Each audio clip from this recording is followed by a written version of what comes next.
Chicago Bears moving to 4-2 here, 35-16 over the Jags. Jags fall to 1-5 and have to stay in London to play the 1-5 Patriots next week. But the Bears 4-2 start. Courtney Cronin of ESPN with the stat. This is the first time a number 1 overall pick has been 4-2 at any point. Number 1 overall pick at quarterback. Another really crisp outing, I thought, from Caleb Williams and the Bears. It was close at the half. They scored just before the half, the Bears, to go up 14-3. Jags come out, turn it over early in the third quarter. It was the first play from scrimmage in the third quarter, I believe it was. Caleb Williams hit Keenan Allen with a beautiful back shoulder, first of 2 touchdowns. Caleb Williams to Keenan Allen. Caleb finishes with 4 passing touchdowns in this, and the Bears ran away with it in the second half. Yeah, that was a really nice pass to Keenan Allen. It was a really nice snag as well, because that was one where he's running an in-breaking route. He turns around, the ball sall sort of high and outside of him. That perfect to ball continue location. to kind of contort your way back outside and make that catch is not an easy thing to do. Perfect pass, perfect ball location. It's where it needed to be, but also perfect catch and sort of reaction to that by Keenan Allen. Like, those two were on the same page in a major way for the first time really this season. They really were, yeah. Like, that was what people were expecting to see heading into the season. In fact, this entire offense, like, this is what this looked like for the first time what the offseason hype was about, right? This was what people were hoping and expecting to see. Caleb in the zone, making some good plays, and also just delivering the ball to his playmakers. Keenan Allen, Rome Odunze, DJ Moore, Cole Kmet with a huge game, moonlighting as a long snapper as well. Like, this is what this offense was supposed to look like, and hasn't really for most of the season so far. Yeah, the rhythm and the consistency of the offense. Look, Caleb Williams has a bad interception middle of the second quarter, complete underthrow. But could have been a touchdown, right? It could. I mean, if he laid it out there, I mean, it was like 20 yards underthrown. If he threw it 20 yards deeper, it's probably a touchdown. It was a bad underthrown interception. You take that play away, everything else was really crisp. NFL 345 says what today's Chicago Bears win in London. Caleb Williams became the 4th rookie quarterback ever with 4 or more touchdown passes and 50-plus rushing yards in a game, and now the first QB selected number 1 overall to win 4 of his first 6 career starts, like I mentioned earlier, from Courtney Cronin. 4-2 Chicago Bears. I didn't realize going into the game, too, this was the first game the Bears were missing any defensive starter, and they were missing 2, Jaquan Brisker, Tyreek Stevenson. Elijah Hicks did a nice job filling in for Brisker in the secondary, playing safety, broke up a pass in the end zone, had the fumble recovery. They're also missing a bunch of, like, that secondary for Chicago, certainly by the end of the game, was banged up. I mean, they were also missing backups in guys like Terrell Smith. They lost Kyler Gordon at some point during the game. Like, they were suddenly down to the bare bones in that secondary and still doing well. And just to circle back to Caleb Williams a little bit, I thought this was the best he looked as far as just pure zip on the football. Now, I'm talking about that interception being about 20 yards underthrown. Other than that, that was like a design, like a choice. Like, he intentionally put a ton of air into that for some reason and tried to drop it into a spot, and that just gave the safety all day to come in and pick it off. Whereas actually, you wanted to try and put an awful lot less arc on that and get it towards the pylon and try and fit it in there. Yeah, it's when he tried to zip it in there. You know, a slant to Keenan Allen. A couple stick routes in between coverage, the back shoulder in the end zone that I mentioned. There was a little stick nod by Keenan Allen, right? And then he back shouldered it away from the coverage into a beautiful spot. Then he showed the touch on an end zone fade to Keenan Allen. I thought it was fantastic from Caleb Williams. It was everything that we were wondering where it went for the first month of the season, right? Like, this is all the USC stuff, and then for the first month, you're like, where is this accuracy, the touch? Where is all the good high-level passing that we saw in college? It's just evaporated on top of him not really playing within the structure as much as, people wanted him to. And we did kind of speculate that this is the type of thing that can disappear when you're just not comfortable yet. Yeah. Right? And when everything is a little bit overwhelming, suddenly routine things like, can you just drop back and hit that target over there, starts to fall apart. This was the first game, I think, where he really felt comfortable, and suddenly you saw everything come back, right? This looked like USC Caleb Williams.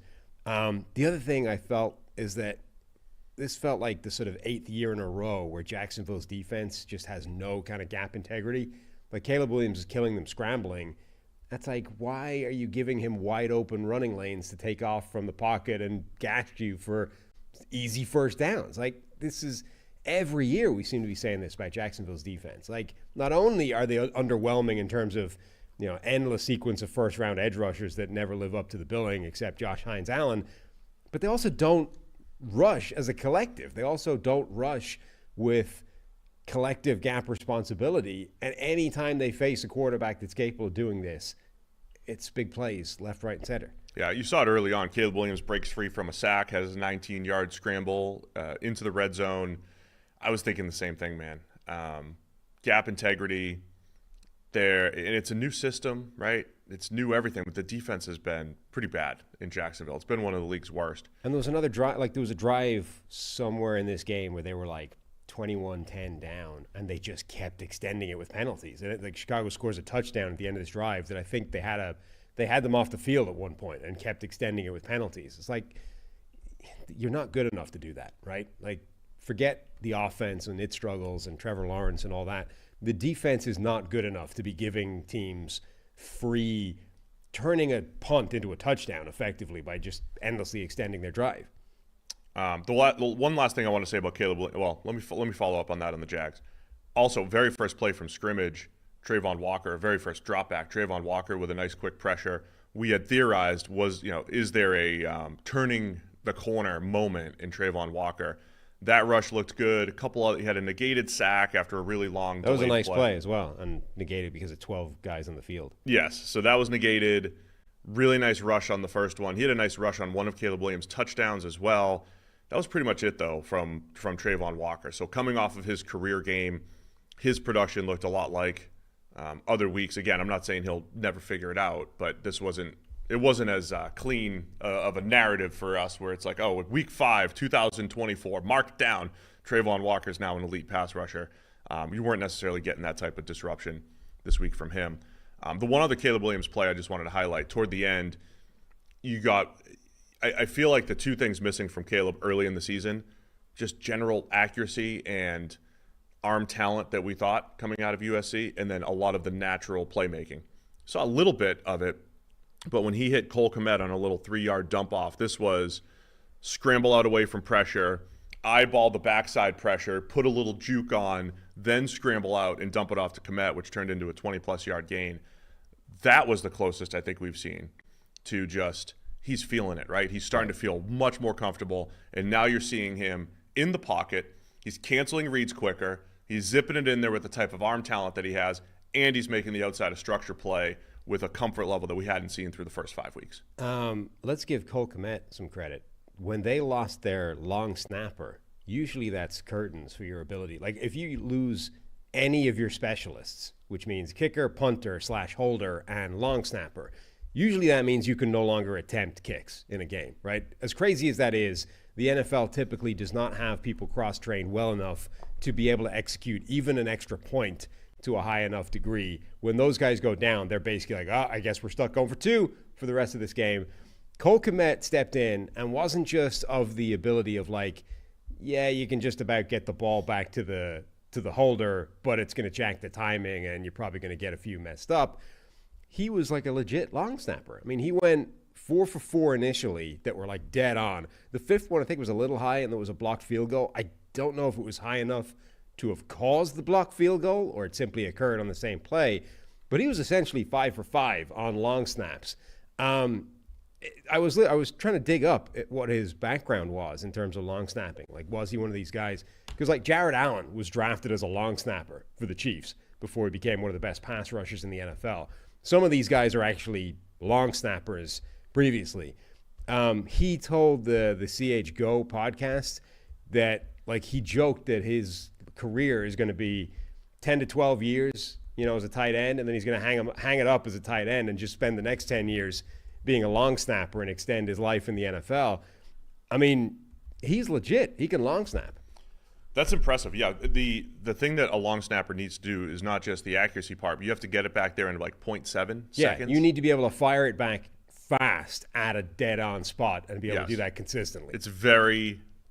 You have to be very consistent with it, and it's a velocity thing and accuracy thing. So yeah, that's It's difficult to do. He apparently practices that like every Thursday. It's something like he Same. Stays in after the long show snapping shape. On Thursdays, we should add that actually. Start long snapping on Thursdays after the show. Just to I don't know if stay your sharp. height would be an advantage or a disadvantage for long snap. My height's not an advantage for much in football, to be honest. Well, that's not true. No. Pad level, man. Pad level matters more than high point in the ball. Depends what you're doing. Not as a wide receiver, it doesn't. Oh man, dude, I'd get jacked up by those strong little corners. If you can't be like jammed at the line by a guy that's 5'10", 180. Sure could. No, stop that. Sure could. Thanks for watching all the way to the end of our video. For more great content, click here to subscribe and here to watch another video. We'll see you again soon.